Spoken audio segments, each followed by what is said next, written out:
കൂടുകളെ കൂടെ കൂടിളക്കി പറക്കുവാനായി നമ്മെ ശീലിപ്പിച്ചു.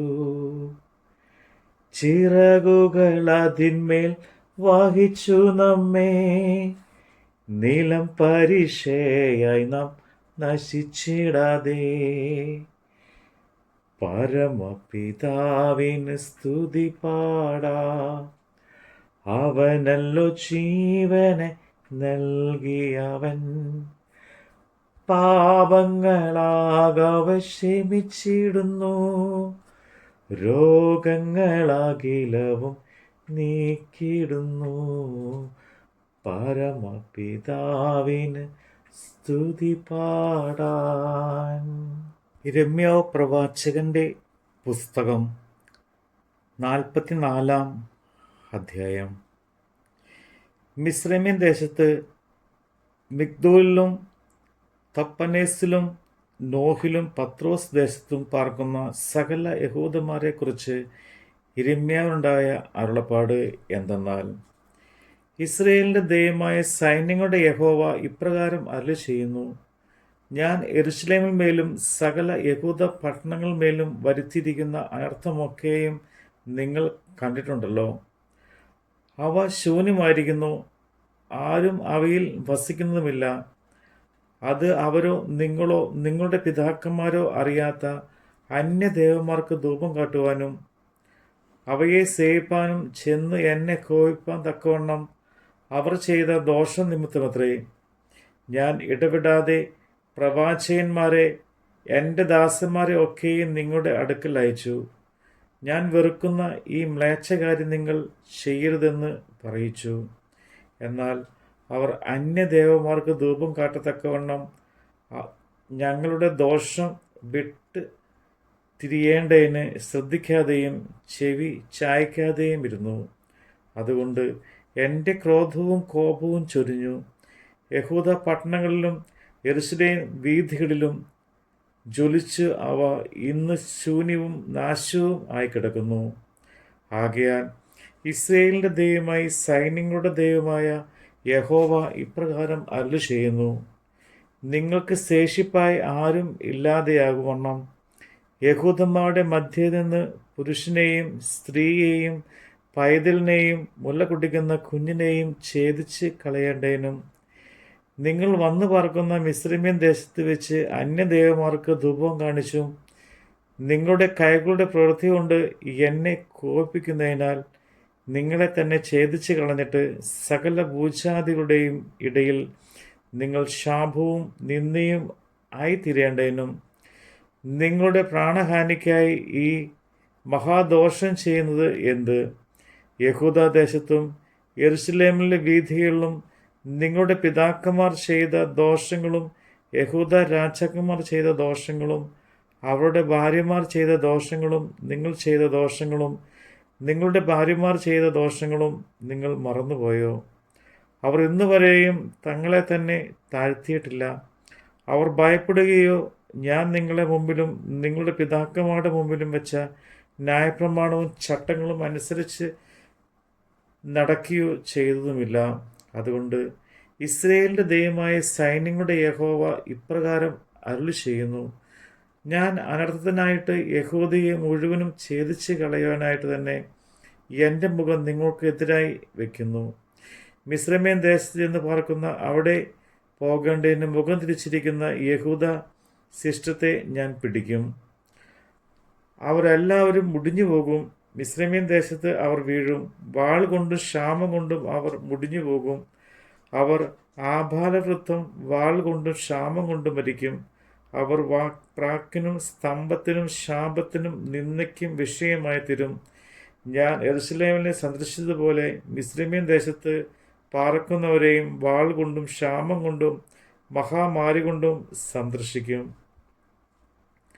മിസ്രൈമ്യൻ ദേശത്ത് വന്ന് പാർക്കുന്ന യഹൂദ ശിഷ്ടത്തിൽ ആരും അവർക്ക് മടങ്ങി ചെന്ന് പാർപ്പാൻ ആഗ്രഹമുള്ള യഹൂദദേശത്തേക്ക് മടങ്ങിപ്പോവാൻ തക്കവണ്ണം ചാടിപ്പോവുകയില്ല. ശേഷിക്കുന്ന വഴുതി പോകുന്ന ചിലരല്ലാതെ ആരും മടങ്ങിപ്പോവുകയില്ല. അതിന് തങ്ങളുടെ ഭാര്യമാർ അന്യദേവന്മാർക്ക് ധൂപം കാട്ടിയിട്ടുണ്ടെന്ന് അറിഞ്ഞ സകല പുരുഷന്മാരും മഹാസംഘമായി അവിടെ നിന്ന് സകല സ്ത്രീകളും മിസ്രൈം ദേശത്ത് പത്രോസിൽ പാർത്ത സകല ജനവും യിരെമ്യാവിനോട് ഉത്തരം പറഞ്ഞത്, നീ യഹോവയുടെ നാമത്തിൽ ഞങ്ങളോട് പറഞ്ഞിരിക്കുന്ന വചനം സംബന്ധിച്ച് ഞങ്ങൾ നിന്നെ കൂട്ടാക്കുകയില്ല. ആകാശരാജ്ഞിക്ക് ധൂപം കാട്ടുകയും അവൾക്ക് പാനീയബലി പകരുകയും ചെയ്യും എന്ന് ഞങ്ങൾ നേർന്നിരിക്കുന്ന നേർച്ചകളൊക്കെയും ഞങ്ങൾ നിവർത്തിക്കും. ഞങ്ങളും ഞങ്ങളുടെ പിതാക്കന്മാരും രാജാക്കന്മാരും പ്രഭുക്കന്മാരും യഹൂദ പട്ടണങ്ങളിലും യെരൂശലേം വീഥികളിലും ചെയ്തതുപോലെ അന്ന് ഞങ്ങൾക്ക് വേണ്ടുവോളം ആഹാരവും സുഖവും ഉണ്ടായിരുന്നു, ഒരു അനർത്ഥവും നേരിട്ടിട്ടുമില്ല. എന്നാൽ ഞങ്ങൾ ആകാശരാജ്ഞിക്ക് ധൂപം കാട്ടുന്നതും പാനീയബലി പകർന്ന് നിർത്തിയതു മുതൽ ഞങ്ങൾക്ക് എല്ലാം ബുദ്ധിമുട്ട് തന്നെ. ഞങ്ങൾ വാൾ കൊണ്ടും ക്ഷാമം കൊണ്ടും മുട്ടിക്കുന്നു. ആകാശരാജ്ഞിക്ക് ധൂപം കാട്ടുകയും പാനീയബലി പകരുകയും ചെയ്യുമ്പോൾ ഞങ്ങൾ അവളുടെ രൂപത്തിൽ അട ഉണ്ടാക്കുന്നതും അവൾക്ക് പാനീയബലി പകരുന്നതും ഞങ്ങളുടെ രാജാക്കന്മാരെ കൂടാതെയോ ഭർത്താക്കന്മാരെ കൂടാതെയോ. അപ്പോൾ യിരെമ്യാവ് സകല ജനത്തോടും പുരുഷന്മാരോടും സ്ത്രീകളോടും തന്നോട് ഉത്തരം പറഞ്ഞ സകല ജനത്തോടും തന്നെ പറഞ്ഞത് എന്തെന്നാൽ, യഹൂദ പട്ടണങ്ങളിലും യെരൂശലേമിന്റെ വീഥികളിലും നിങ്ങളും നിങ്ങളുടെ പിതാക്കന്മാരും രാജാക്കന്മാരും പ്രഭുക്കന്മാരും ദേശത്തുള്ള ജനവും ധൂപം കാട്ടിയത് യഹോവ ഓർത്തില്ലയോ? അവന്റെ മനസ്സിൽ വന്നതുമില്ലയോ? നിങ്ങളുടെ ദുഷ്പ്രവൃത്തികൾ നിമിത്തവും നിങ്ങൾ പ്രവർത്തിച്ച മ്ലേച്ഛ നിമിത്തവും യഹോവയ്ക്ക് സഹിപ്പാൻ വഹിയാതെയായി. അതുകൊണ്ട് നിങ്ങളുടെ ദേശം ഇന്ന് നിവാസികളില്ലാതെ ശൂന്യവും സ്തംഭനഹേതുവും ശാപവിഷയവും ആയിത്തീർന്നിരിക്കുന്നു. നിങ്ങൾ യഹോവയുടെ വാക്ക് അനുസരിക്കാതെയും അവൻ്റെ ന്യായപ്രമാണവും ചട്ടങ്ങളും സാക്ഷ്യങ്ങളും പ്രമാണിച്ച് നടക്കാതെയും ധൂപം കാട്ടി യഹോവയോട് പാപം ചെയ്തുകൊണ്ട് ഇന്ന് ഈ അനർത്ഥം നിങ്ങൾക്ക് വന്ന് ഭവിച്ചിരിക്കുന്നു. പിന്നെയും യിരെമ്യാവ് സകല ജനത്തോടും സകല സ്ത്രീകളോടും പറഞ്ഞത്, മിസ്രൈമ്യൻ ദേശത്ത് പാർക്കുന്ന യഹൂദന്മാരായ നിങ്ങൾ എല്ലാവരും യഹോവയുടെ വചനം കേൾപ്പീൻ.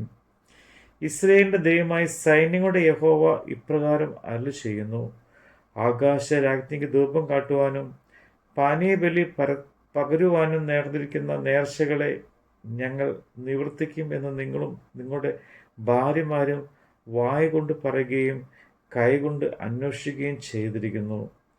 നിങ്ങളുടെ നേർച്ചകളെ ഉറപ്പാക്കിക്കൊള്ളുവിൻ, നിങ്ങളുടെ നേർച്ചകളെ അനുഷ്ഠിച്ചുകൊള്ളുവിൻ. അതുകൊണ്ട് മിസ്രൈമ്യൻ ദേശത്ത് പാർക്കുന്ന സകല യഹൂദന്മാരുമായുള്ളവരെ, യഹോവയുടെ വചനം കേൾപ്പിൻ. മിസ്രൈമ്യൻ ദേശത്തെ ഒരു യഹൂദനും വായെടുത്ത് യഹോവയായ കർത്താവാണ് എന്നിങ്ങനെ എൻ്റെ നാമം ഇനി ഉച്ചരിക്കുകയില്ല എന്ന് ഞാൻ എൻ്റെ മഹത്തായ നാമം ചൊല്ലി സത്യം ചെയ്യുന്നു എന്ന് യഹോവ അരുളി ചെയ്യുന്നു. ഞാൻ അവിടെ നന്മയ്ക്കായിട്ടല്ല തിന്മയ്ക്കായിട്ടത്രേ ജാഗരിച്ചിരിക്കും. ഇസ്രായേൽ ദേശത്തിലെ എല്ലാ യഹൂദന്മാരും വാൾ കൊണ്ടും ക്ഷാമം കൊണ്ടും നശിച്ച് മുടിഞ്ഞു പോകും. എന്നാൽ വാളിന് തെറ്റി ഒഴിയുന്ന ഏതാനും പേർ മിസ്രൈമ്യൻ ദേശത്ത് നിന്ന് യഹൂദ ദേശത്തേക്ക് മടങ്ങി വരും. മിസ്രൈമ്യൻ ദേശത്ത് വന്ന് പാർക്കുന്ന ശേഷം യഹൂദന്മാരൊക്കെയും എൻ്റെ വചനമോ അവിടുത്തെയോ ഏത് നിവൃത്തിയായി എന്നറിയും. എൻ്റെ വചനം നിങ്ങളുടെ തിന്മയ്ക്കായിട്ട് നിവർത്തിതമായി വരുമെന്ന് നിങ്ങൾ അറിയേണ്ടതിന് ഞാൻ ഈ സ്ഥലത്ത് വെച്ച് നിങ്ങളെ സന്ദർശിക്കും എന്നത് നിങ്ങൾക്ക് ഒരു അടയാളമാകും എന്ന് യഹോവയുടെ അരുളപ്പാട്. ഞാൻ യഹൂദ രാജാവായ സിദ്ക്കിയാവെ അവൻ്റെ ശത്രുവും അവന് പ്രാണഹാനി വരുത്തുവാൻ നോക്കിയവനുമായ നെബൂഖദ്നേസർ എന്ന ബാബേൽ രാജാവിൻ്റെ കയ്യിൽ ഏൽപ്പിച്ചതുപോലെ ഞാൻ മിസ്രൈമ്യൻ രാജാവായ ഫറവോൻ ഹോഫാത്തെയും അവൻ്റെ ശത്രുക്കളുടെ കയ്യിലും അവന് പ്രാണഹാനി വരുത്തുവാൻ നോക്കുന്നവരുടെ കയ്യിലും ഏൽപ്പിക്കും എന്ന് യഹോവ അരുളി ചെയ്യുന്നു. നമ്മുടെ കർത്താവിൻ്റെ വചനമാണ് നമ്മൾ കേട്ടത്. സ്തോത്രം ചെയ്യ ഹൃദയംഗമായി കുമ്പിട അവൻ മുമ്പിലാദരവായി. ഹല്ലേലൂയ പാട മോദമോടെ, അവനല്ലോ നമ്മുടെ രക്ഷയിൻ പാറ. പരമപിതാവിന് സ്തുതി പാടാ, അവനല്ലോ ജീവനെ നൽകിയവൻ. പാപങ്ങളാകവെ ക്ഷമിച്ചിടുന്നു, രോഗങ്ങളാകിലവും നീക്കിടുന്നു. പരമപിതാവിന് സ്തുതി പാടാൻ.